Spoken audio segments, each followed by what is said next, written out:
Welcome back to my YouTube channel Medical Classes by Dr. Srinidhi Kumar Acharya. Please don't forget to subscribe my channel and also please give your valuable comments.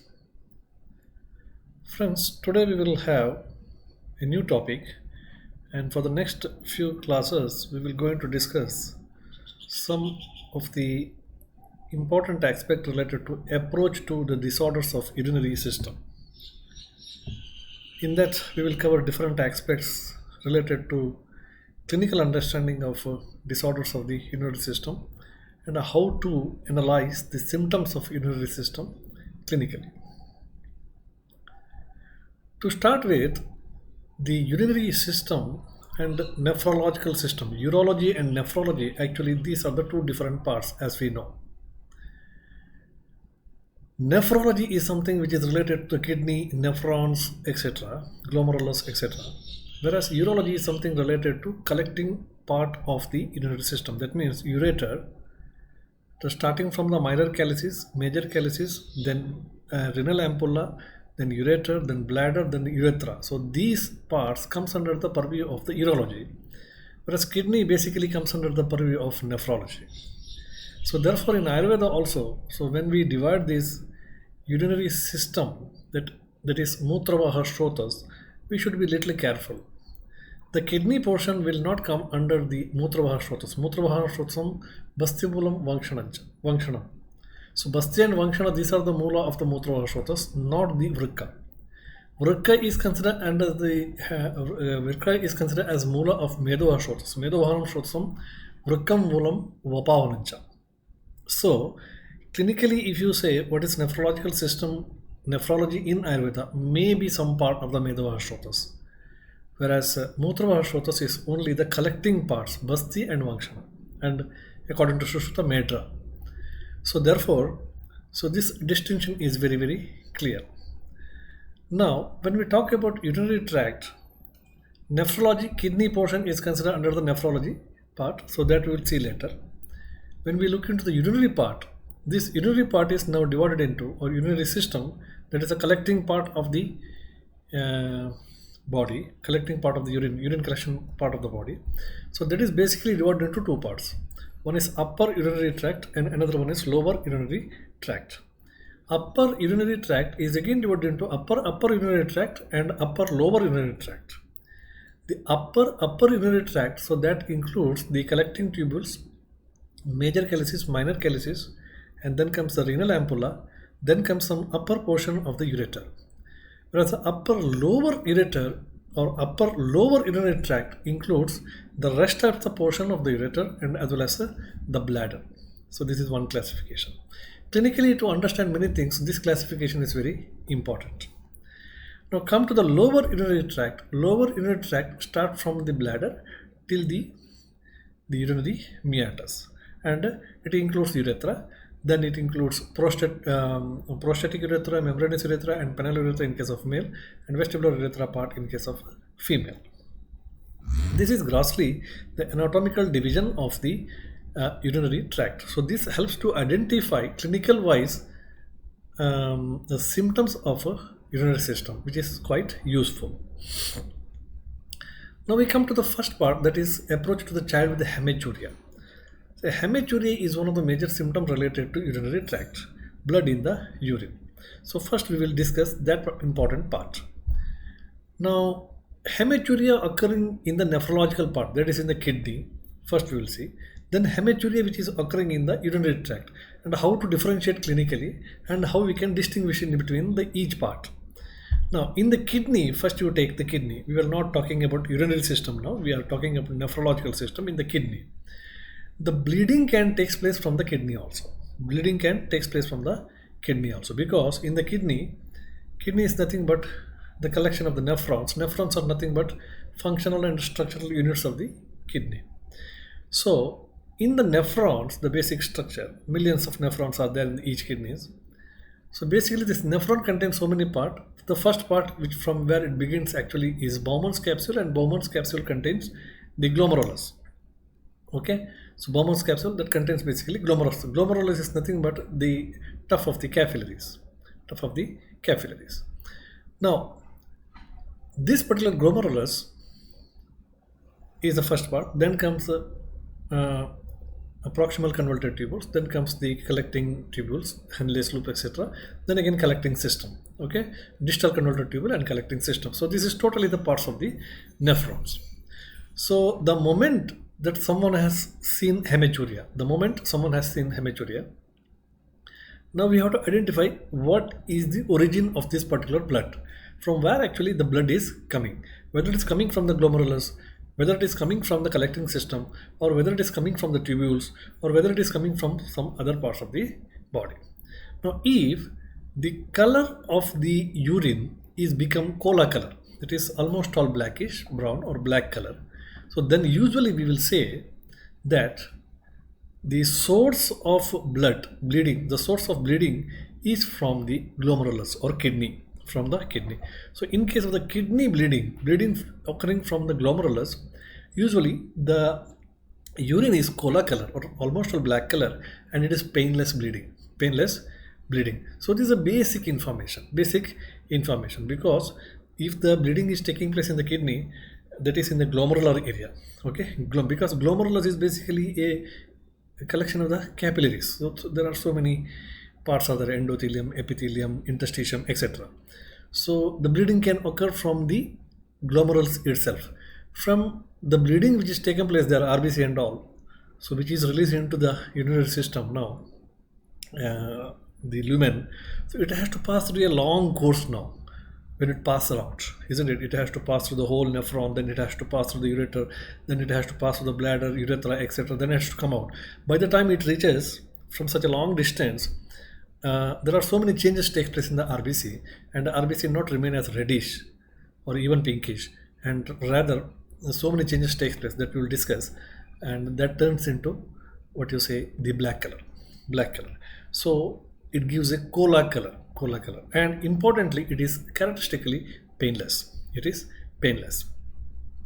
Now if the bleeding is taking place from the collecting system means distal convoluted tubules, then collecting duct, and then minor calyces, major calyces, etc. Suppose if the bleeding is taking from that portion of the nephron, if the bleeding is taking place the distal portion of the nephron, then it is pinkish and it is reddish and sometimes even painful. Now this is the difference, the bleeding taking place from the glomerulus part and bleeding taking place from the collecting tubules. In the collecting tubules it is not undergoing much alteration because it is almost the end portion of the nephron, so that therefore the blood remain pinkish. Okay, when it is passed out in the urine it remain pinkish, and also it is quite painful. Now another important thing is actually there is no bleeding taking place from the tubular area. Tubule means after proximal convoluted tubule, we have got Henle's loop, ascending loop, descending loop, etc. Actually, this is actually there is no actually tubules are present. Actually, it's a gradient. Okay, it's a pressure gradient which is directing upward, downward like that. Okay, so actually, practically talking, there is no bleeding taking place in the Henle's loop, etc. areas. Okay, so there is no bleeding actually. Bleeding takes place either from the glomerulus or up to the proximal convoluted tubule, and then distal convoluted tubules and collecting tubules. Okay, in between the bleeding will not take place because it is a blood gradient which is present. Okay, blood volume pressure gradient which is present, which is directing the flow of the electrolytes, etc. Okay, anyway, this is one important part when we talk about the bleeding from the kidney. So how we have to differentiate. Similarly, suppose the patient is suffering from bleeding disorders. Okay, coagulopathies, different types of coagulopathies. So one of the most common doubt which comes to us, bleeding disorders may lead to hematuria. But practically it is observed that bleeding disorders, when the patient is having some hemophilia like coagulopathies, different von Willebrand's disease, different types of coagulopathies, actually hematuria is not the first symptom. Okay, it is a very rare. Okay, bleeding disorders leading to hematuria is actually rare. Hematuria is most commonly occurs because of some of the injuries and infections, etc. But a bleeding disorder or clotting disorder leading to hematuria is practically very rare or never occur. Okay, now we come to the basics again. So suppose the bleeding is taking place from the kidney. Kidney means nephron. Nephron in the first part, that is glomerulus. Suppose if I am saying that yes, bleeding is taking place from the kidney, that is also from the glomerulus. Now again, I can differentiate which part of the glomerulus actually the bleeding is taking place just by clinical symptoms, no investigation, nothing. Okay, that's the beauty of the clinical examination and clinical approach. Okay, so now we know that the glomerulus is basically divided into three parts. One is epithelium, another one is endothelium, another one is interstitium. Interstitium means in between. Okay, so in between the cells. Now bleeding actually can take place from any part, but if you see endothelium is the capillary endothelium will be there. Capillary endothelium will be there. So when this endothelium is get injured, capillaries are directly get involved and there will be bleeding. There will be bleeding. Okay, so whenever there is an endothelial injury of the capillary of the glomerulus, there will be bleeding. Okay, there will be bleeding, and because of that, because it is directly related to the blood flow, so therefore there will be hematuria.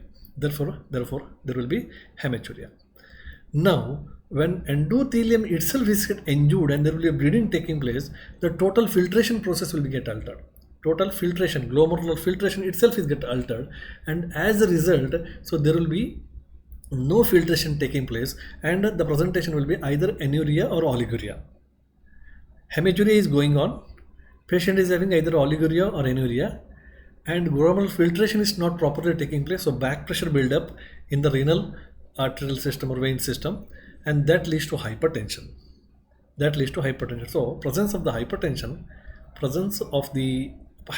and as well as edema, presence of hypertension, presence of hematuria, and presence of oliguria. So these four actually classically explains the injury to the endothelial layer of the glomerulus.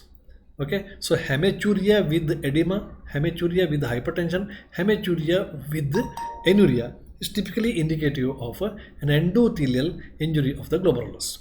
This usually occurs in case of glomerulonephritis, post-streptococcal acute glomerulonephritis. So such condition, we find all these conditions.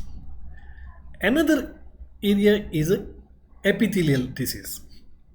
That is another area which may be get damaged in the glomerulus is epithelium. When there is epithelium, endothelium is safe, only epithelium is get affected. So when epithelium is get affected, epithelium is something related to the filtration and all. So there will be so many gradients are present, negative gradient will be present, then podocytes will be present.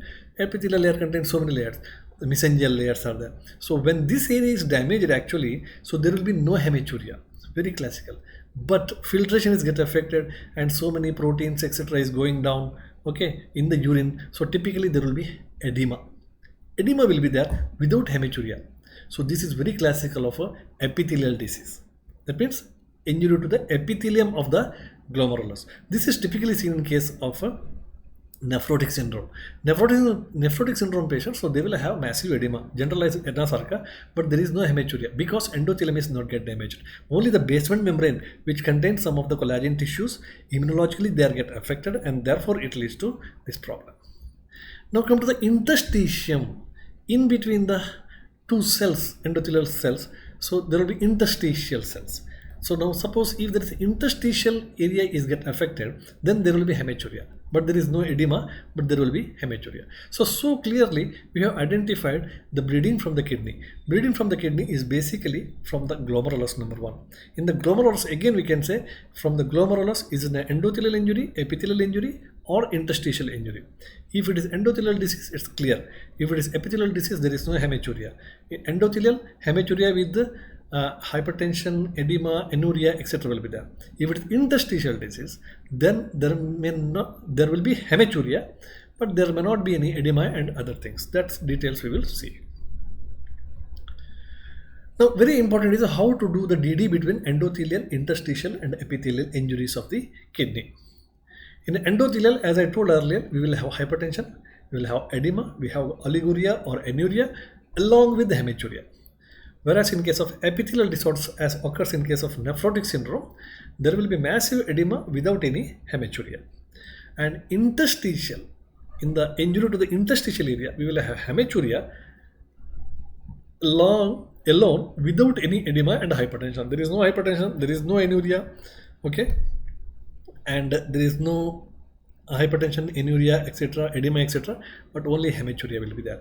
So this is so clearly clinically we can differentiate without the help of any of the investigation. Just look into the facts and go for the clinical examination, take the history, and you can do the diagnosis.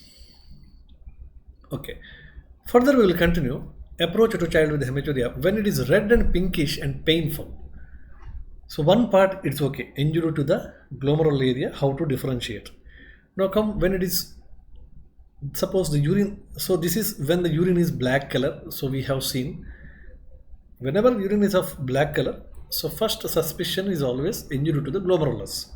Okay. In the glomerulus also we have seen how to differentiate interstitial, endothelial, and epithelial. Now, if the urine is pinkish and reddish and also quite painful, so some pain is also there. Painful is also, it's also painful, pinkish and also reddish. Now, how you will going to approach this case? As told earlier, whenever the urine is pinkish or reddish, fresh urine, almost all fresh urine and painful, then mostly it is from the collecting system. Okay, collecting system of the kidney. That is collecting system of the nephron. In the nephron, collecting systems are distal converter tubules, collecting tubules, minor calyces, major calyces, etc., and to some extent ampulla of the renal ampulla. So how to differentiate the different parts of the collecting system now? Yes, we can also say that which particular part of the collecting system is get affected, bleeding. Okay, it is again divided into upper urinary tract and lower urinary tract. Now for this purpose, now we have to divide the urinary system into two parts. One is upper urinary part, another one is lower urinary part. What do you mean by upper urinary tract? Upper urinary tract is a renal ampulla to the bladder. Starting from the renal ampulla up to the bladder, we can say it is upper urinary tract. From the bladder to the urinary meatus, it is called as urethral meatus. It is called as lower urinary tract. Now, whenever there is a problem in the upper urinary tract, there is a problem there in the renal ampulla or bladder, and there is hematuria. Now, just to see whether the child is sick. Usually, a bleeding which is occurring, a problem related to this upper urinary tract, child will be always sick. And just palpate the renal angle, and the renal angle fullness will be there, or sometimes renal angle pain may be also there. And basically, in the child, you will have the growth failure. Now, what actually happens? There may be many problems in the upper urinary tract. There may be strictures, there may be stone pathologies, lithiasis, urolithiasis, or there may be some mass growing, there may be some fibrosis. What actually happens is the obstruction to the upper urinary tract leads to the back pressure of the urine, and that leads to hydronephrosis. Hydronephrosis, there will be collection of the urine there itself, and that may itself may be a cause for the pyelonephritis. Okay, so ultimately this back pressure is exerted over the kidney, and kidney function is get affected. So what actually happens is basically the child looks very, very sick. So presence of the sick child always, that means there will be hematuria and the child is very sick. Okay, so now we have to suspect about some of the problems related to upper urinary tract, or child is having hematuria, child is also sick, and there is all, or else there is a renal angle fullness or renal angle pain, and overall there is a growth failure. Child may not show any much symptoms, but overall child is having growth failure, and now child has got hematuria. Again, think about the possibility of upper urinary tract involvement. Similarly, when we talk about the lower urinary tract, that is starting from the bladder to the tip of the urethra. Now here we have a lot of symptoms. Whenever there is infection can occur in the upper urinary tract also. Okay, but you don't have much symptoms, but you have to identify it by means of growth failure, you have to identify it by sick child, you have to identify it by renal angle fullness, etc. But in the lower urinary tract, it is not like that. You have a lot of symptoms and the presence, that means the symptom will be identified at the earlier. Okay, that's the beauty of the lower urinary tract. So you have got burning micturition, you have got pain during micturition, you have got dripping, and you have got increased frequency. Okay, so you have all sort of symptoms in the lower urinary tract. Just imagine the UTI. In the UTI, you have burning micturition, pain during micturition, dribbling of the urine, frequency of urination increase. Many things will be there. So multiple symptoms will be there, along with the pain and along with the local symptoms. There may be suprapubic pain. Okay, in case of bladder and all problem, so there will be suprapubic pain. So many things will be there. So this is the beauty. Clinically, this is how we have to identify the place of hematuria.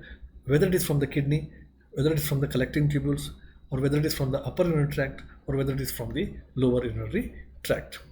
Now, apart from that, some of the vascular problems surrounding the kidney may also cause sometime problems like hematuria. Okay, the efferent and different tubules will be there. Juxtaglomerular apparatus is there. So they are all vascular structures. So any pathology related to that also sometimes leads to bleeding. Certain anatomical problems may also lead to hematuria and other urinary symptoms many times. For example, polycystic kidney or multicystic kidney, renal agenesis, many things, renal sometimes malignancies. So they may lead to sometime hematuria, and that has to be identified. Some of the things may be identified only clinically, but some of the facts need investigation for confirmation. So this is about the first part, about so how to differentiate this. And in the next class we will discuss some other aspects of the urinary system. Thank you very much. Don't forget to subscribe my channel, and also please give your valuable comments. Thank you very much.